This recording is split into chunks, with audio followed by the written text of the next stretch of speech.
नमस्कार, आप देख रहे हैं बिस्तक। मैं हूं रजत देवगन। आज हफ्ते के पहले कारोबारी सत्र में मार्केट ऑन द मूव लुढ़क गया। दरअसल अंतरराष्ट्रीय संकेत बहुत खराब थे। अमेरिकन मार्केट्स की बैंड बजी हुई थी शुक्रवार के सत्र में और एशियाई बाजारों का मूड खराब था।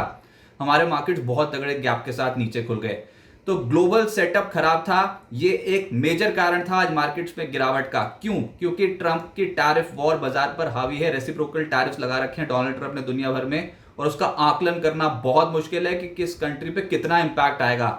तो ऐसी मुश्किल भरी स्थिति, अस्थिरता बाजार को बिल्कुल पसंद नहीं आती और मार्केट में लेने के देने पड़ गए। इंस्टीट्यूशनल सेलिंग देखने को मिली। ऊपर से चीन ने लगा दिए काउंटर टैरिफ यूएस के ऊपर, 34% के अतिरिक्त टैरिफ लगा दिए। बाजार को इससे भी झटका लगा और आज एशिया मार्केट बुरी तरीके से टूटे हैं। 5.5% से 13.5% गिरावट देखने को मिली और हैंगसेंग का बाजार 13.5% टूटा है। जेपी मॉर्गन ने हाल फिलहाल में अपना जो एस्टिमेट है मंदी का, जो प्रोबेबिलिटी है यूएस में, उसको बढ़ाकर 60% कर दिया है। पहले 40% प्रोबेबिलिटी लेकर चल रहे थे मंदी आने की, उसको बढ़ाकर उन्होंने कह दिया 60% आएगी मंदी, अगर ये डोनाल्ड ट्रंप अपनी पॉलिसीज को वापस नहीं लेते और अगर ऐसे ही टैरिफ लगे दुनिया भर पे तो मंदी आने की प्रोबेबिलिटी 60% की है। बताओ, इतनी बड़ी बात ऊपर से जेरोम पावेल और डोनाल्ड ट्रंप के बीच में ठन गई। जेरोम पावेल ने बोला कि आर्थिक ग्रोथ में धीमापन देखने को मिल सकता है, महंगाई बढ़ेगी, बेरोजगारी दर बढ़ेगी। डोनाल्ड ट्रंप ने बोला अपना काम करिए, आप ब्याज दरें घटाने पर फोकस कीजिए, पॉलिटिक्स मत कीजिए। तो ये बात बाजार को बिल्कुल पसंद नहीं आया। और हुआ ये कि ग्लोबल मार्केट्स जो बिगड़े, एशियाई बाजार 5.5% से 13.5% नीचे बंद हुए। शुक्रवार को अमेरिकन मार्केट्स में 5.5% से 6% की गिरावट देखने को मिली थी। एक हफ्ते के अंदर अंदर 9 से 10% टूट चुके हैं अमेरिकन मार्केट्स।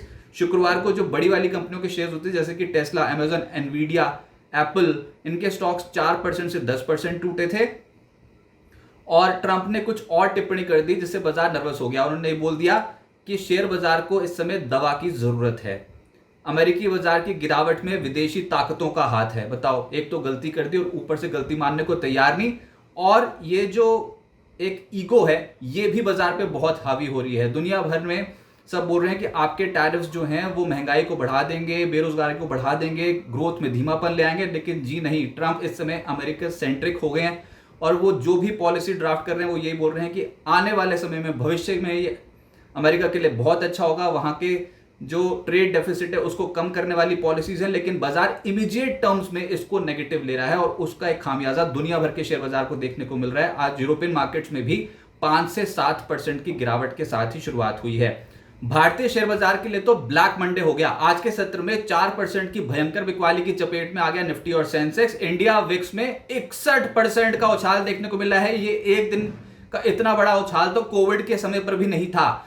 जोरदार बिकवाली, निवेशकों को संभलने का मौका ही नहीं मिला। क्यों? क्योंकि 1146 पॉइंट्स के गैप के साथ नीचे खुल गया निफ्टी। 21,758 के स्तर पर निकलते तो तब जब ट्रेड होता, इस बीच में कहीं ट्रेड हो ही नहीं रहा था। फिर उसके बाद थोड़ा सा बाउंस बैक आया, लेकिन वो सिर्फ एग्जिट पॉइंट्स ढूंढने की कोशिश कर रहे थे इन्वेस्टर्स और ट्रेडर्स। और जो इंस्टीट्यूशंस है उसमें एफआईएस क्या, डीआईएस, सब बिकवाली करते हुए नजर आए। Nifty mid cap select index जो 4.5% का गोता लगा गया, संस्थागत निवेशकों की बिकवाली हो गई हावी। क्यों? क्योंकि वो भी अपने कैश को रेज करते हैं। जब ऐसी मार्केट में गिरावट होती है तो म्यूचुअल फंड भी बढ़कर नहीं खरीदते बल्कि थोड़ा थोड़ा कैश रेज करने की कोशिश करते हैं। एनएससी 500 के 493 शेयर पे गिरावट, एनएससी के 642 शेयर 52 हफ्ते के निचले स्तर पर टकराए। 19 लाख करोड़ रुपए की मार्केट कैप जो साफ हो गई। अब निफ्टी के जो शेयर्स हैं, बड़े वाले जो शेयर्स हम कहते हैं, उसमें ट्रेंड का शेयर 15% का गोता लगा गया। जेएसडब्ल्यू स्टील और टाटा स्टील 8.5% टूट गए।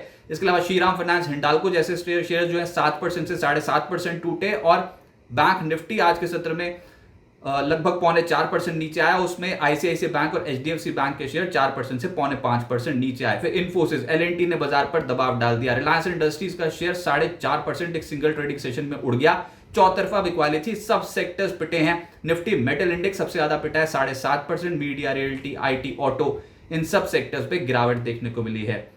कारण तो ट्रंप की टैरिफ वॉर ही है। वो दुनिया भर के बाजारों पर इस समय हावी है। अन्य देशों से अब काउंटर टैरिफ्स भी देखने को मिल रहे हैं और कुछ देश जो हैं वो अपनी अपनी पॉलिसीज में अब बदलाव करेंगे और देखते हैं बायलैटरल टाइज जो है कैसे उभर कर आते हैं। लेकिन चाइना का यूएस पर 34% का एडिशनल टैरिफ इंपोज करना, एक तो ये नेगेटिव बात हो गई। और उसके बाद यही नहीं समझ में आ रहा कि एक्सपोर्ट्स के ऊपर और एक्सपोर्टर्स के ऊपर कितना इंपैक्ट पड़ेगा। जो जो मेजर एक्सपोर्टिंग कंट्रीज उनके मार्केट तो निपट गए। अब यूएस में मंदी आने की जो संभावना है वो जेपी मॉर्गन कह रहा है 60% है। पहले वो कह रहा है 40% थी, अब उसको बढ़ाकर उन्होंने 60% कर दिया। ग्रोथ में धीमापन देखने को मिल सकता है, जेरोम पावेल ने कहा। और जैसे मैंने कहा कि उन्होंने ये भी बोला कि बेरोजगारी अमेरिका में बढ़ेगी और साथ ही साथ महंगाई भी बढ़ने का खतरा है। बाजार के लिए अगला बड़ा ट्रिगर क्या है? 9 अप्रैल को आरबीआई की पॉलिसी आएगी। अब हमारे ऊपर 26% के टैरिफ डोनाल्ड ट्रंप ने इंपोज कर रखे हैं, लेकिन इस बार देखना होगा कि आरबीआई गवर्नर इस टैरिफ वॉर के ऊपर क्या कमेंट्स करते हैं। अब ब्याज दरों को लेकर अनुमान यह है कि 25 बेसिस पॉइंट्स की कटौती हो सकती है, लेकिन जो डोनाल्ड ट्रंप के जो पॉलिसीज हैं वो इन्फ्लेशनरी हैं, वो महंगाई को बढ़ा सकती हैं। तो उसके चलते देखते हैं वो महंगाई का आउटलुक या फिर जीडीपी ग्रोथ का आउटलुक बदलते हैं कि नहीं। तो क्या आरबीआई इस बार जीडीपी ग्रोथ का आउटलुक बदलेगा, महंगाई का आउटलुक बदलेगा? इसके ऊपर बाजार का फोकस ज्यादा चले जाएगा। कंपनियों के Q4 रिजल्ट्स आने शुरू हो जाएंगे। 10 अप्रैल को टीसीएस के नतीजे आने हैं, लेकिन अब आईटी कंपनियों से ज्यादा उम्मीद है नहीं। देखते हैं कहीं गाइडेंस मिस ना कर दें बहुत सारी कंपनियां, जैसे कि इन्फोसिस, एचसीएल टेक्नोलॉजीज, तो वो भी बड़ी बात हो जाएगी, क्योंकि बहुत अनसर्टेन मूड माहौल में वो कैसे बताएं कि उनके यूएस के ग्राहक कितनी स्पेंडिंग करेंगे।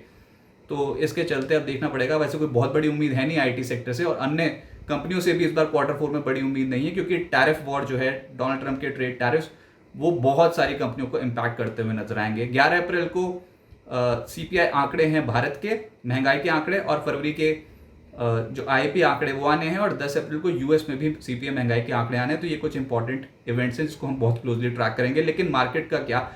लेकिन अब इंडियन मार्केट्स पे क्या? देखिए, इस बार की जो गिरावट है ना, वो आउट ऑफ सिलेबस हो गई, बहुत ही तगड़ी बिकवाली। जैसे कि 4 मार्च से 25 मार्च, यानी कि 21,964 से लेकर 28,369 का हाई लगाया था आपने, और ये बहुत अच्छा एक टाइम गुजर गया मार्केट का। यानी कि मार्च सीरीज में आपने एक रैली पकड़ी थी, उस पूरी रैली को आप एब्जॉर्ब कर गए। वो आज के सत्र में जिस तरीके का आपकी गिरावट आई, तो 8 सेशंस के अंदर अंदर आप 2000 पॉइंट्स निफ्टी पे ही साफ हो गए हो। कहीं पर भी बीच में रुक सकते थे, लेकिन इस पूरी रैली को आपने एकदम से एब्जॉर्ब कर लिया है, और बहुत ही तेज गति से एब्जॉर्ब किया है। तो ये बिल्कुल करेक्टिव, यानी कि हो सकता है कि आप जिगजैग फॉर्मेशन में आ जाओ, या फिर आप हो सकता है कि 4 जून 2024 जो कि इलेक्शन के रिजल्ट्स आए थे उस दिन का लो 21,281 का, उसको भी टेस्ट कर लो। लेकिन ये कतई बहुत कंफर्टेबल मार्केट नहीं है, यानी कि आप बहुत तेज गति से ऊपर जाने के काबिल ही नहीं रहे अभी मार्केट पे। तो क्या करना चाहिए निवेशकों को? थोड़ा सब्र रखें, धैर्य रखें। ऐसा लगा था कि मार्केट में हो सकता है कि बॉटम जल्दी बन जाएगा, पर अब की हालात देख के बिल्कुल वैसा लग नहीं रहा। और इस बार तो इन सिंक ही गए हो आप। ग्लोबल मार्केट्स पे जिस तरीके का हाहाकार मचा हुआ है ना, उसके चलते आपके मार्केट पे भी तनाव है। इंस्टीट्यूशंस बिल्कुल ऐसी स्थिति को प्रेफर करते ही नहीं है। खरीदेंगे, इंस्टीट्यूशन भी खरीदेंगे, लेकिन लोअर लेवल्स पे धीरे धीरे करके खरीदेंगे। एकदम से लपक के तो इंस्टीट्यूशन भी नहीं खरीदेंगे, तो फिर आप और हम क्यों खरीदें? धीरे धीरे करके सिस्टमैटिक तरीके से ही अगर पोर्टफोलियोज बनाना शुरू करेंगे, वही ठीक है। आज लगेगा बॉटम, 2 महीने बाद लगेगा, 4 महीने के बाद लगेगा, वो किसी को नहीं पता। इससे भी भयंकर लेवल्स आ सकते हैं, या फिर हो सकता है कि आज की बिकवाली आखिरी हो, ये भी किसी को नहीं पता। तो आपका हमारा काम ये है कि सिस्टमैटिकली इन्वेस्टमेंट कीजिए। ये फेज पार जरूर होगा, लेकिन ये एकदम से बियर अटैक है मार्केट पे, और इसको एब्जॉर्ब करने के लिए थोड़ा टाइम जरूर लगेगा।